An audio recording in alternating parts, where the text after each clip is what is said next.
आगे बढ़े हैं। और इसी बीच बड़ी खबर आपको बता दें, जयराम रमेश कांग्रेस के नेता, बयान उनका सामने आया है। उन्होंने संसदीय कार्य मंत्री किरण रिजिजू के बयान पर पलटवार किया है।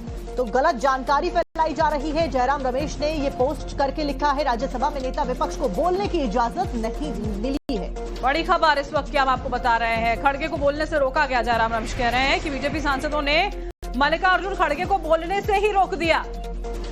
तो जयराम रमेश ने लिखा है कि मिस इन्फॉर्मेशन, जो डिस इन्फॉर्मेशन है वो फैलाई जा रही है। BJP MPs this morning prevented the leaders of opposition in Rajya Sabha from speaking even after the chairman had permitted him to do so. यानी कि जो लीडर ऑफ अपोजिशन है उनको बोलने नहीं दिया गया, ये कहा जा रहा है।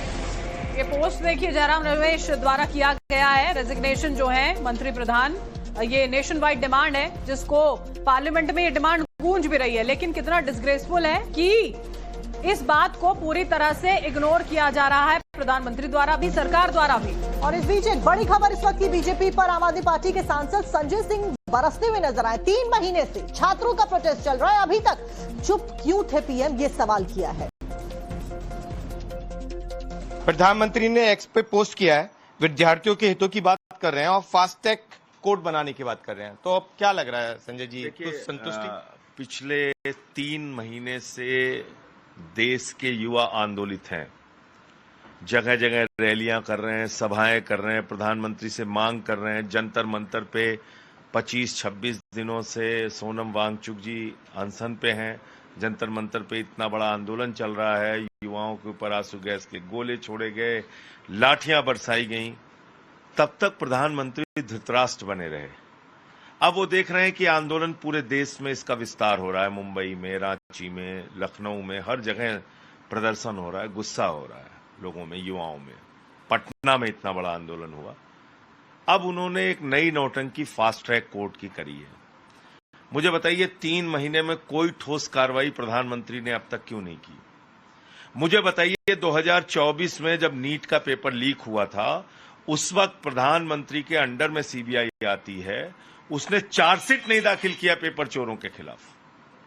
पेपर चोरों के खिलाफ चार्जशीट दाखिल नहीं किया और इस ग्राउंड पे उन सारे पेपर चोरों को, जिन्होंने नीट का पेपर चुराया था, उनको बेल मिल गई, वो जमानत पे बाहर आ गए। तो अब प्रधानमंत्री की इन बातों पे कौन भरोसा करेगा? नहीं, लेकिन इस बार तो गिरफ्तारी होगी करेगा। इस बार तो गिरफ्तारी होगी। अरे फिर छूट जाएंगे। ये तो आंदोलन चल रहा है, वरना अब तक छूट गए होते, अब तक वो बाहर हो गए होते।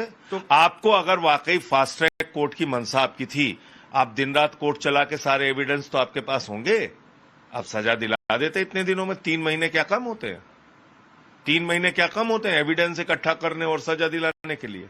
आप कह रहे हैं ये बात कहने में देर हो गई या फिर कोई नतीजा नहीं निकलेगा? नहीं, उनको कुछ करना नहीं है। ये भी आंदोलन को टालने के लिए और मीडिया को एक मसाला देने के लिए उन्होंने ट्वीट किया है। इसके अलावा कोई मकसद नहीं उनका। शांति नहीं होगी इस पोस्ट के बाद? वो मैं तय करने वाला कौन होता हूं? आप नौजवानों से जाके बात कर लीजिए, क्या उनको प्रधानमंत्री की बात पे भरोसा है? जो प्रधानमंत्री 30 दिन से चल रहे आंदोलन के बारे में उनकी एक मांग सोनम वांगचुक जी की या आंदोलनकारियों की मानने के लिए अब तक तैयार नहीं हुए हैं, उन प्रधानमंत्री से आप क्या भरोसा करते हैं जो वो कह रहे हैं वो करेंगे? सारे पेपर चोरों को, जिन्होंने नीट का पेपर चुराया था, उनको बेल मिल गई, वो जमानत पे बाहर आ गए।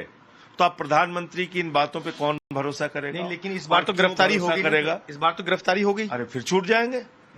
ये तो आंदोलन चल रहा है, वरना अब तक छूट गए होते, अब तक वो बाहर हो गए होते। तो आपको अगर वाकई फास्ट ट्रैक कोर्ट की मंशा आपकी थी, आप दिन रात कोर्ट चला के सारे एविडेंस तो आपके पास होंगे, आप सजा दिला देते इतने दिनों में। 3 महीने क्या कम होते हैं?